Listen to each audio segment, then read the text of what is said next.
हिमाचल प्रदेश पिछले 50 वर्षों में सबसे खराब प्राकृतिक आपदा के दौर से गुजर रहा है। राज्य के अधिकांश हिस्सों में बाढ़, बादल फटने और भूस्खलन से भारी तबाही मची हुई है। हिमाचल से जो दृश्य आ रहे हैं वो भयावह हैं। जगह जगह भूस्खलन हो रहा है, सड़कें धंस रही हैं और घर ताश के पत्तों की तरह ढह रहे हैं।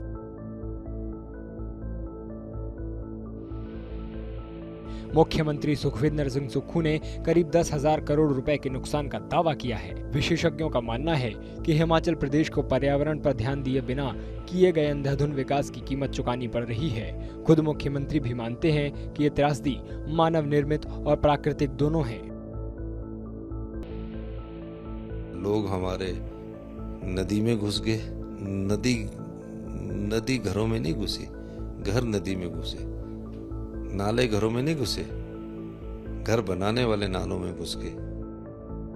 विशेषज्ञ मानते हैं कि हिमाचल में इस साल बहुत ज्यादा बारिश हुई है, लेकिन उनका ये भी मानना है कि राज्य में भारी तबाही के लिए अनियोजित विकास भी समान रूप से जिम्मेदार है। As per the data that's been available, it's been found that the rains have been 43% more than our annual average. So that itself is a cause of concern. It's a cause of worry rather, I would say.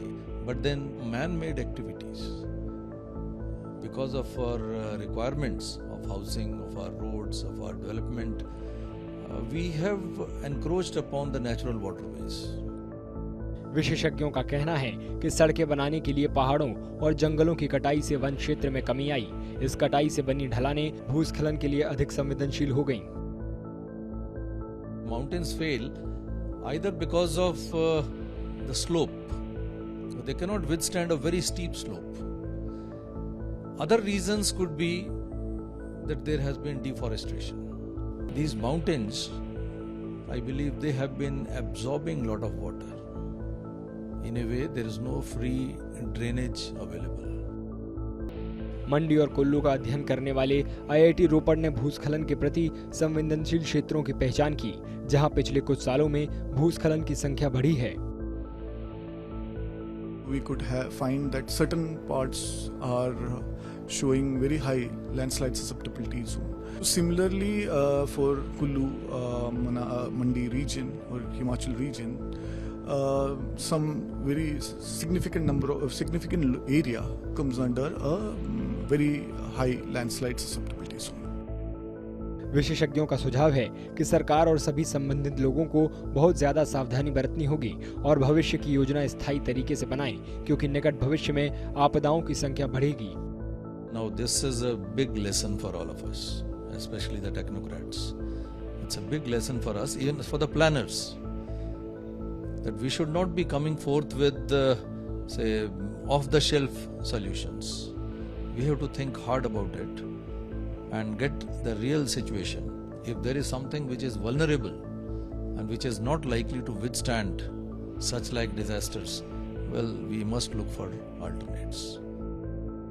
मुख्यमंत्री सुक्खू ने यह भी कहा कि हिमाचल में नई नियमावली बनाई जाएगी और उन्हें सख्ती से लागू किया जाएगा।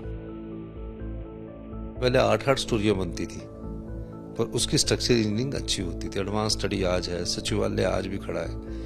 तो उस दृष्टिकोण से लोगों ने घर तो बना लिए, जमीन खरीदी, और बेचारे जो काम करने वाले आए वही आर्किटेक्ट बन गए। तो उस दृष्टि से भी हमको सोचने की जरूरत है, बाय लॉज को मजबूत करने की जरूरत है। जो उपेक्षा हुई है और धीरे धीरे अब इसका नुकसान अब हो रहा है, तो हम इसमें जल्दी ही कार्रवाई करने वाले हैं। राष्ट्रीय रिमोट सेंसिंग सेंटर ने भारत के 147 पहाड़ी जिलों में भूस्खलन के खतरों को लेकर विश्लेषण किया था, जिसमें मंडी जिले को 16वें स्थान पर रखा गया। इसके बाद हमीरपुर को 25वें और बिलासपुर को 30वें स्थान पर रखा गया। सोलन, किन्नौर, कुल्लू, शिमला और कांगड़ा ये सभी 60 सबसे संवेदनशील जिलों में शामिल हैं।